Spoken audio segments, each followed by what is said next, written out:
Assalamualaikum warahmatullahi wabarakatuh. Kepada Allah Subhanahu wa taala, Tuhan yang Maha Esa, kita selalu berlindung, minta perlindungan dari Yang Maha Kuasa. Semoga kita terhindar dari mara bahaya dan musibah yang lagi ada di muka bumi ini. Selawat dan salam kita aturkan kepada Nabi besar Muhammad sallallahu alaihi wasallam. Allahumma salli ala Muhammad wa ala ali Muhammad. Assalamualaikum ya Rasulullah. Para pecinta sastra, guru, siswa maupun para mahasiswa yang lagi mendalami karya sastra yang saya cintai, pada kesempatan ini saya ingin mencoba menyajikan tutorial bagaimana kita menilai syair. Kita tahu bahwa syair ini salah satu bentuk puisi berpola, puisi klasik yang sudah lama berkembang di tanah air kita. Bahkan masih terngiang sama kita meskipun secara kuantitas kita tidak banyak mendengar orang membaca syair dibandingkan dengan pantun. Nah, sebelum kita bicara tentang bagaimana menilai syair ini, sebagaimana saya jelaskan pada konten saya di TAS TV, bahwa syair ini punya dua wajah. Kalau boleh saya katakan punya dua kelamin. Satu sisi ada unsur fiksi yang terdapat pada syair. Di sisi lain ada unsur puisinya. Tapi ada konvensi dari para sastrawan bahwa secara wujudnya syair ini dikategorikan puisi. Nah, kenapa saya katakan demikian? Karena misalnya syair ini akan kita jumpai adanya alur, adanya setting, adanya tokoh dan sebagainya. Karena dia bentuk puisi yang naratif, isinya kecenderungan berupa hikayat. Pada masa dahulu syair ini setelah sastra lisan, ketika sastra klasik dimulai, kebanyakan pada sastra Melayu menggunakan media syair untuk melukiskan atau mengabadikan cerita-cerita klasik. Karena sastra tulis yang waktu itu berkembang, tidak ada novel, tidak ada roman, yang ada adalah syair. Karena itu kita bisa melihat bahwa ada hikayat syair. Di samping syair itu enak didengar, enak didendangkan, ia juga secara singkat dapat menyampaikan sebuah hikayat dibandingkan kalau pada bentuk-bentuk lain dalam bentuk fiksi. Tapi baiklah, kita ingin menilai syair itu dalam kategori puisi berpola. Kita lihat unsurnya dulu. Karya sastra pada umumnya ada tema. Tema ini ada kalanya ada tema mayor dan ada tema minor. Tidak selalu ada tema minor. Nah, tema mayor ini tema yang secara menyeluruh mewarnai atau melatar belakangi sebuah cerita atau sebuah karya sastra. Nah, kita bisa melihat apakah karya sastra itu, syair utamanya, mempunyai tema mayor. Sudah tentu ada tema yang mau dibicarakan, tema mayor sudah pasti ada. Berarti kalau kita saya menggunakan skor 1 dan 0. 1 kalau ada, 0 kalau tidak ada. Setiap kita ketemukan unsur itu kita poin 1. Berarti untuk tema sudah pasti nilainya 1. Tinggal lagi kita melihat sastra itu atau syair itu tema minornya. Ada berapa tema minornya? Kalau boleh istilah lain, sub-sub temanya ada berapa? Setiap yang kita temui kita kasih poin 1. Kalau misalnya kita temui dulu ada tema minornya 3, maka poinnya jadi 3. Setiap satu tema minor kita poin 1. Berarti kalau misalnya ada 3, lalu ada tambah tema mayor, berarti khusus untuk tema kita beri skor 4. Saudara-saudara sekalian, lalu ada masalah amanat. Setiap karya sastra itu ada amanat. Amanat itu adalah pesan, gagasan, pikiran dari si pengarang. Amanat itu ada yang tertulis secara kasat mata, kita bisa tangkap pesan yang disampaikan oleh si penyair pada karyanya. Ada yang perlu diinterpretasikan, dikatakan makna tersirat. Makna tersurat itu makna yang sengaja si penyair menyampaikan pesan. Tapi makna tersirat ada kemungkinan penyair tidak sadar menyampaikannya. Tergantung kearifan orang yang membaca atau menafsirkannya. Bisa jadi salah satu karya, katakan syair, kita bicara syair, si pembaca yang satu akan menangkap satu pesan tersirat. Bisa jadi juga yang lain menjumpai 2 atau 3. Itu boleh jadi tergantung ketelitian orang, pemahaman orang terhadap teks pesan tersiratnya. Berarti kalau tersurat, nah mungkin saja kita akan dapat pesan setiap larik syair. Kalau dia dalam satu bait itu ada 4, bisa jadi keempat-empat itu masing-masing punya pesan tersurat. Berarti ada 4. Tapi bisa jadi juga keempat itu jadi satu kesatuan pesan tersirat, tersurat. Berarti 1. Tergantung teksnya. Bisa jadi 4, tersuratnya bisa jadi 1. Karena kita tahu bahwa syair itu tidak punya namanya sampiran. Kalau ada sampiran seperti pantun, otomatis tersurat itu ada 2. Makna pada pesan pada sampiran dan pesan pada isi. Ini semuanya isi. Jadi bisa jadi 1 saja pesan tersuratnya, bisa jadi 4. Itulah maksimalnya 4. Dan kemudian pesan tersiratnya. Berapa pesan tersiratnya? Juga sama halnya seperti itu. Bisa jadi 1 dalam satu bait, bisa jadi 4 atau 3 atau 2. Nah, setiap pesan itu tersurat, setiap pesan tersurat kita jumpai, kita beri 1. Kalau dia 2, maka poinnya akan 2. Kalau dia 4, ya poinnya akan 4. Begitu juga kalau pesan tersirat. Kalau kita tafsirkan cuma kita jumpai 1, maka kita poin 1. Kalau kita jumpai itu jadi 4, maka kita kasih poin 4. Itu persoalan tema dan amanat. Dan itu berlaku semuanya sama dengan juga fiksi sama sebetulnya. Puisi berpola, puisi bebas. Nah, kemudian kita melihat polanya lagi. Polanya kita mulai dari pola, dikatakan pola lari yang terkecil.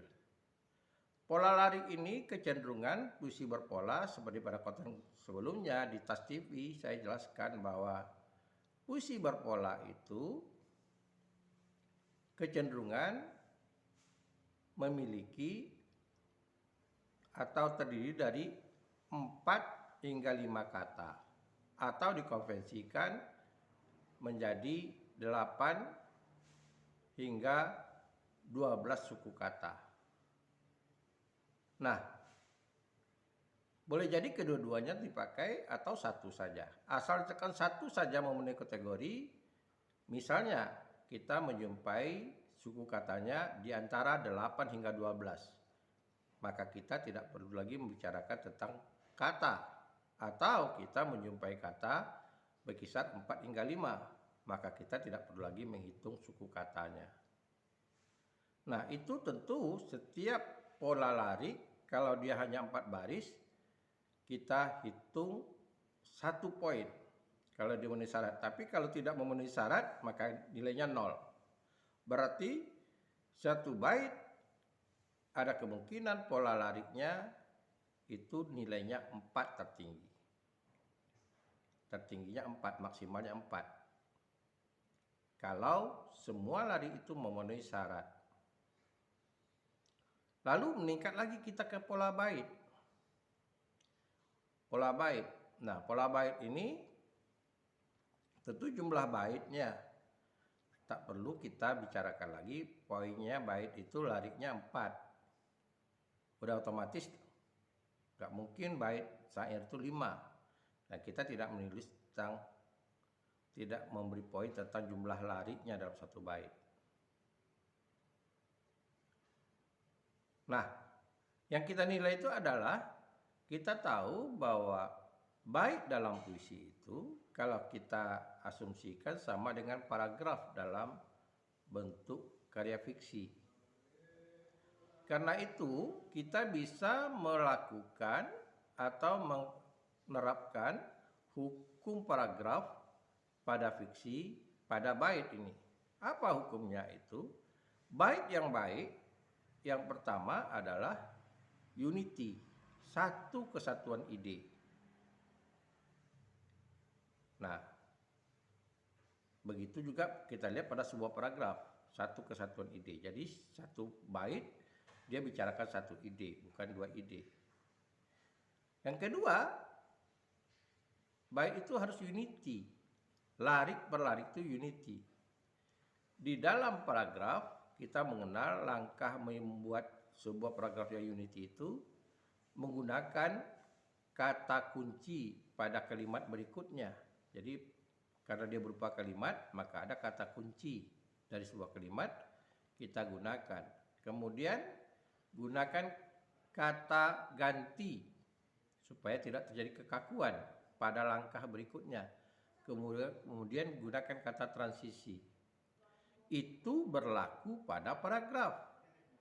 Pada bait tentu tidak mungkin karena larik itu tidak harus berupa kalimat, bisa saja berupa frase.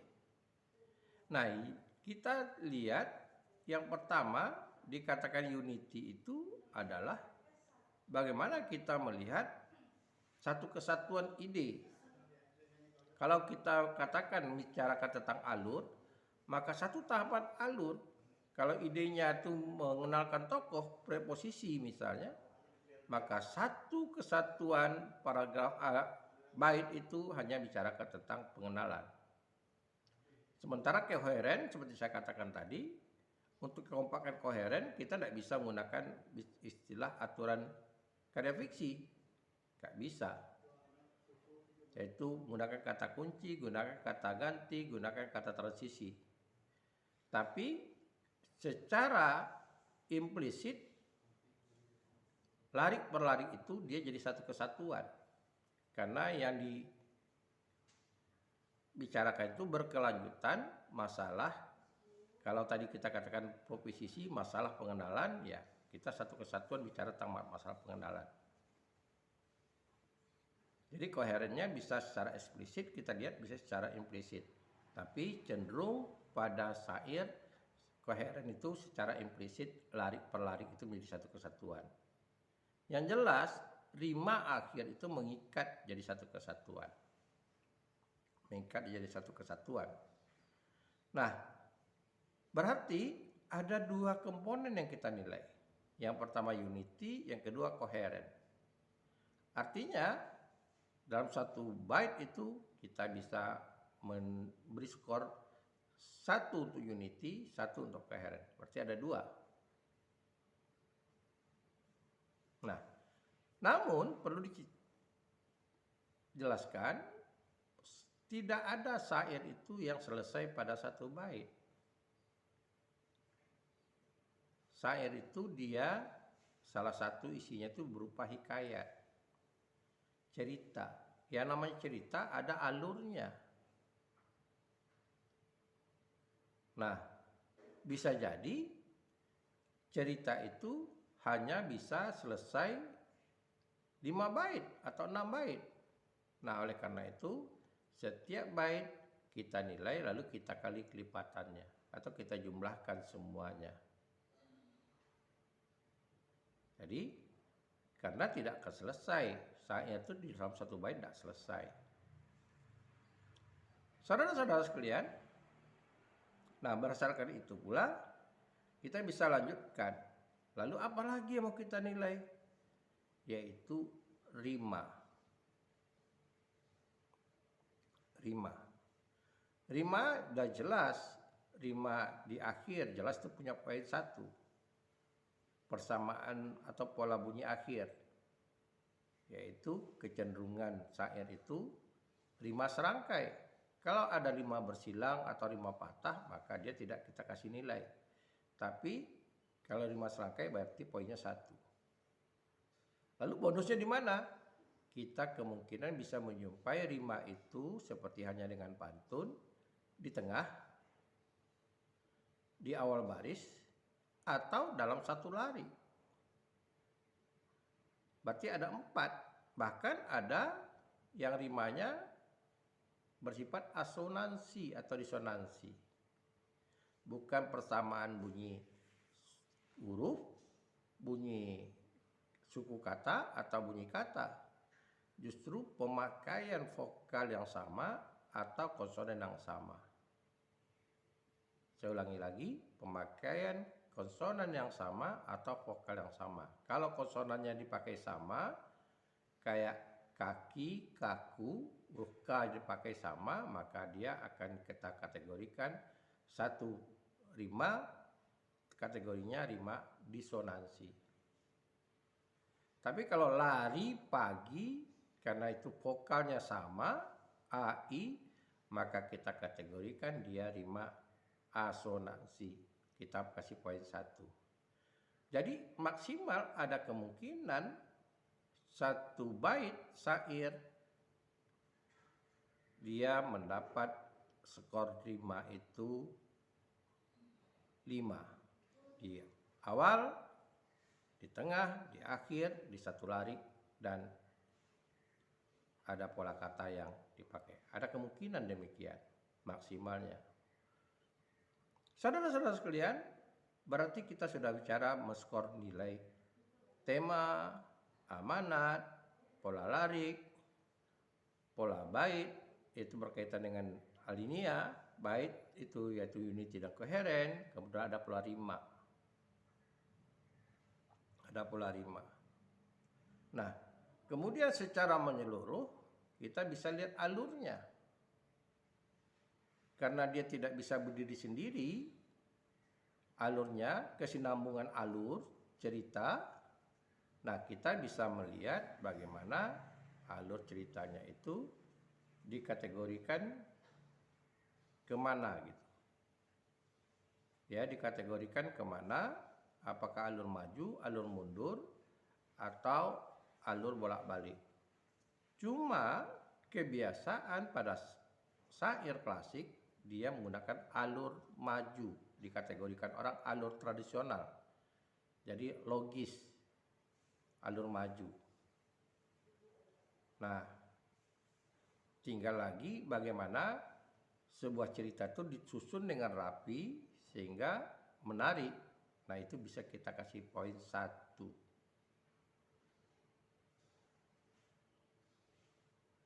itulah yang perlu kita cermati pada penulisan syair. Lalu bagaimana caranya? Ya, Anda disilahkan untuk membuat syairnya dulu. Silahkan membuat syair, tentu dengan cara misalnya Anda bisa dengan cara membuat kerangka alur ceritanya. Kalau kita boleh katakan disamakan dengan kerangka ceritanya, outline-nya. Nah, kerangka apa yang kita cocok? Yaitu kerangka topik. Kerangka topik. Saya beri contoh, misalnya menceritakan tentang anak durhaka. Ya, tentu yang kita kenalkan dulu adalah kisah awal mulanya ceritanya. Jadi, mungkin kita mengenalkan tokohnya. Saya beri contoh. Misalnya kita mau beritahu tempat, terserah tempatnya mau di mana. Nah, kita akan beri contoh larinya di satu negeri nih, ya. Di sebuah desa. Nah, kita katakan siapa desa, terserah mau siapa desa siapa. Itu satu lari. Satu negeri, sebuah desa. Berarti ada 4 kata. Nah, kita mengenal tempat, baru setting tempat. Lalu kita memperkenalkan tokoh. Nah, hiduplah seorang ibu dengan putranya. Berarti dia punya anak tunggal. Seorang ibu dengan putranya. 2 tokoh. Menggunakan tokoh. Dengan putranya. Nah, lalu kita menceritakan kondisinya. Dia orang yang kaya atau orang memperhatikan. Misalnya katakan, kita mengisahkan tentang kehidupannya.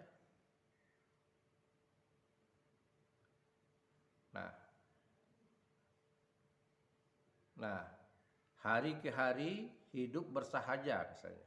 Hari ke hari hidup bersahaja, kaya tidak, miskin tidak.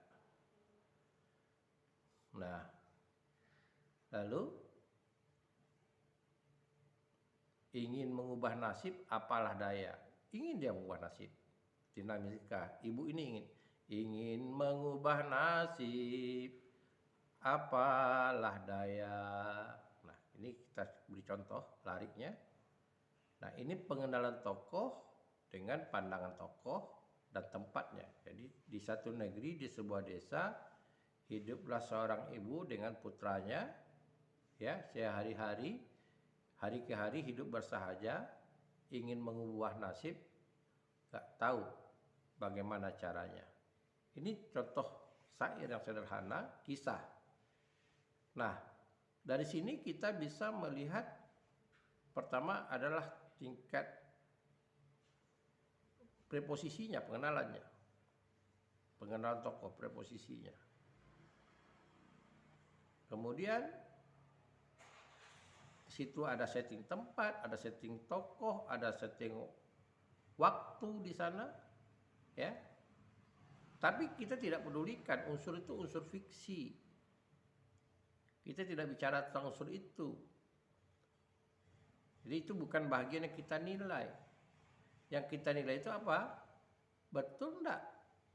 Larinya, temanya tentang apa? Tentang kehidupan. Tema minornya apa? Mayornya tentang kehidupan. Tema minornya apa? Ya, tentang kondisi hidup di desa, masyarakat desa. Mungkin dia mewakili masyarakat desa. Apalagi tema minornya? Tentang kebingungan atau ingin mengubah nasib. Tidak tahu cara mengubah nasib. Nah, kalau kita punya tema minornya itu ada 3, berarti tema minornya ada 2, tema mayornya ada 1, berarti di tema kita memberi skor 3. Begitu juga amanat. Amanat pesan. Itu amanat pertama, pesan pertama tuh ibu dan anak tinggalnya di desa. Amanatnya. Kemudian kehidupannya itu sederhana. Kemudian dia ingin, tidak tahu caranya bagaimana mengubah nasibnya untuk dia beranjak dari kehidupan sederhananya. Ada 3 amanat di sana. Ada 3 amanat.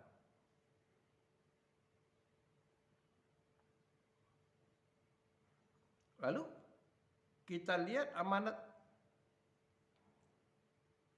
tersiratnya. Apa di belakang itu?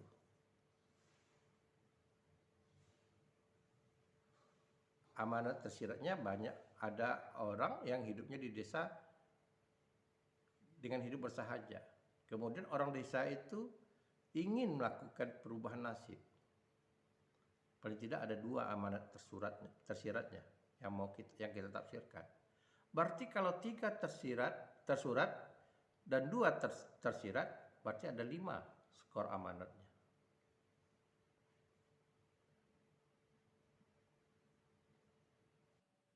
Nah, saudara sekalian, dari situ kita beranjak lagi. Bagaimana nih pola lariknya? Di suatu negeri, kata 2 kata, Di satu negeri, 2 kata, di sebuah desa, di sebuah kata bilangan, kemudian desa jadi 4 kata. Karena kata depan dianggap itu jadi 1 kata. Di suatu itu jadi satu kata. Dihitung. Jadi ada 4 kata. Baiklah, kalau kita katakan 6 kata, kita bisa lihat dari suku katanya. Di satu suku kata, su, 2 kata, 2 suku kata, a 3 kata, 3 suku kata, tu 4 suku kata, ne 5, ge 6, ri 7, di 8, se 9, bu 10, 11, d 12, sa 13. Berarti ada 13 suku kata. Di ya suatu. Nah, berarti ada 13 kata. Berarti di suku kata dia berlebih 1. Cuman di jumlah kata kalau kita kategorikan dia jadi 4 kata. Nah, kita tinggal milih. Sesuai di suku kata, hitungan kata, ya kita tidak bicarakan suku kata. Berarti ada 1 nilai. Nah, begitu selanjutnya sampai ke lari yang keempat. Kita hitung semua suku kata dan kata. Jadi kita hitung semua suku kata, dan kalau suku katanya tidak masuk, lihat lagi di kata. Salah satu di antaranya, maka yang lain bisa gugur. Nah, lalu kita bicara rima. Nah, dari mana rimanya didapat di teks ini?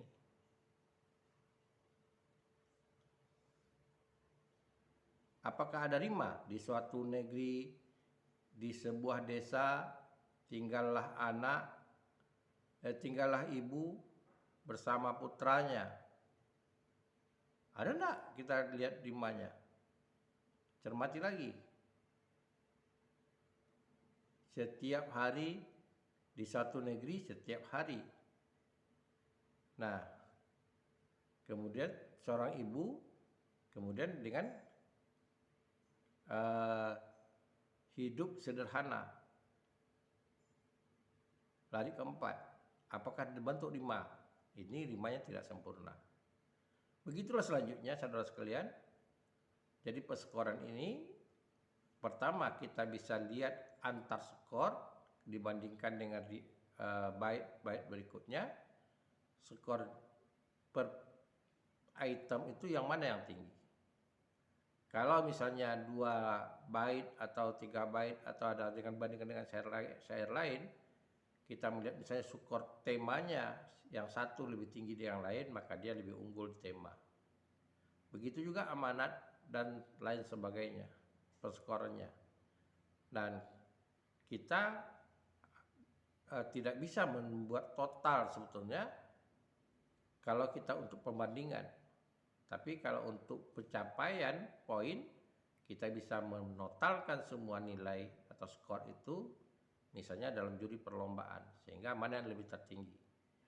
Tetapi sekali lagi bahwa masing-masing punya keunggulan masing-masing. Nah, itulah tutorial saya supaya Anda bisa melaksanakannya. Dan silahkan Anda membuat karya syair dan kemudian Anda coba melalui tutorial saya Anda menilai syair itu. Dan sekali lagi saya katakan kepada Anda bahwa ini perskoran dan item yang dinilai tidak mutlak. Anda bisa menyederhanakan atau menambah. Baik, kita akan mencoba mempraktikkan cara menilai syair agar lebih bisa memahaminya dan mempraktikkannya. Dalam penilaian syair, itu ada 7 aspek yang kita nilai adalah unsur intrinsiknya. Yang pertama ada tema mayor, kedua ada tema minor, yang ketiga ada amanat tersurat, yang keempat ada amanat tersirat, yang kelima ada polarik, yang kecenderungannya atau lazimnya itu 4-5 kata atau 8-12 suku kata. Kemudian pola baitnya yang unity, satu kesatuan. Kemudian pola baitnya koheren, saling berhubungan, dan yang terakhir itu adalah pola rima. Skornya jika ada maka akan diberi 1 dan jika tidak ada maka diberi 0. Kita mulai dengan temanya, yaitu tema mayor. Syairnya adalah di suatu negeri di sebuah desa hiduplah seorang ibu dengan putranya. Hari-hari ke hari hidup bersahaja, ingin mengubah nasib apalah daya. Jadi contoh syair di atas itu kita bisa simpulkan bahwa tema mayornya mengenai kehidupan. Untuk tema minornya itu ada 2, yaitu kondisi hidup di desa dan ingin mengubah nasib. Sehingga dalam tema mayor itu bisa diberi nilai 1 dan dalam tema minor itu bisa diberi nilai 2. Kita lanjut ke amanat. Dalam amanat, dalam syair di atas, amanat suratnya yang bisa dilihat itu ada 3, yaitu 1. Ibu dan anak tinggal di desa. Yang kedua, kehidupannya sederhana. Dan yang ketiga, kemudian ingin mengubah nasib. Kemudian amanat tersiratnya ada orang di desa hidup bersahaja, kemudian orang desa yang ingin mengubah nasib. Sehingga kita bisa beri nilai amanat suratnya ada 3 dan amanat tersiratnya ada 2. Kita lanjut ke pola lariknya. Kita akan melihat larik pelarik untuk dapat kita beri nilai, karena di sini ada 4 larik, maksimal nilainya ada 4. Kita coba dengan menghitung kata larik pertama. Di suatu negeri, di sebuah desa. Di suatu negeri, di sebuah desa. Itu ada 6 kata. Jadi ini berlebih 1. Berarti tidak masuk. Tetapi kita bisa lihat dari suku katanya apakah masuk atau tidak. Di suatu, di suatu, di suatu, keempat, negeri, 7, di sebuah, 11, desa 13.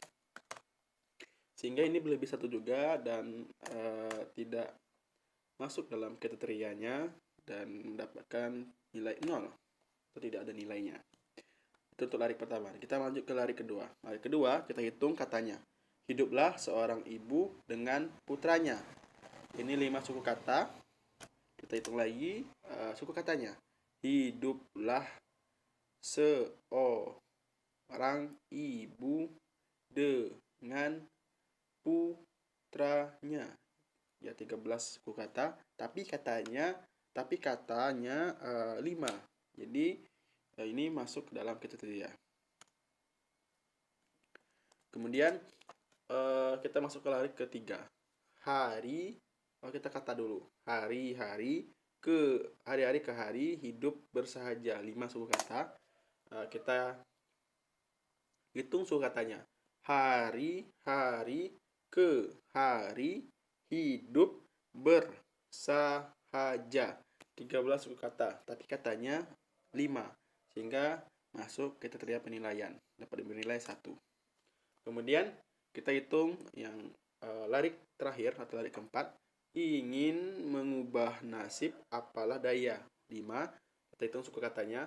Ingin mengubah nasib apalah daya. 12 suku kata, sehingga bisa menilai 1 juga. Jadi dalam pola lariknya itu diberi nilai 3. Kita masuk ke pola bait yang unity. Oke, dalam satu bait ini memiliki satu keunitian, yaitu satu ide. Di satu negeri, di sebuah desa, hiduplah seorang ibu dengan putranya. Hari-hari ke hari hidup bersahaja, ingin mengubah nasib apalah daya. Ya, ini satu kesatuan atau satu ide.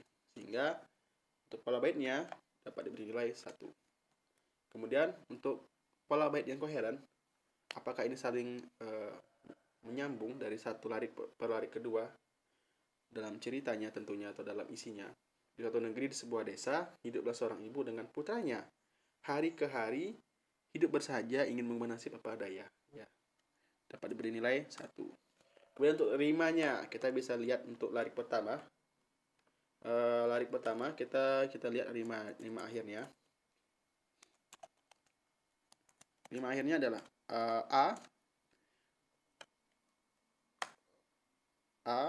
rima akhir A, lari pertama, lari kedua A, lari ketiga A, dan lari keempat A. Sehingga ini masuk 5 serangkai. Sehingga ini masuk ke dalam rima serangkai, ini A.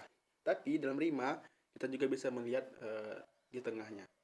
Dalam tengah lari ini, di suatu negeri I, hiduplah seorang ibu, ya U. Jadi rimanya ini tidak tidak serangkai, sehingga tidak masuk dalam penilaian. Jadi untuk pola rimanya ini diberi nilai 1. Nah, sehingga kesimpulannya kita bisa melihat unsur intrinsik yang paling banyak itu ada di amanat tersurat dan pola larik. Sehingga kecenderungan syair ini lebih berat atau lebih dominan ke amanat tersurat dan pola lariknya. Terima kasih. Assalamualaikum warahmatullahi wabarakatuh.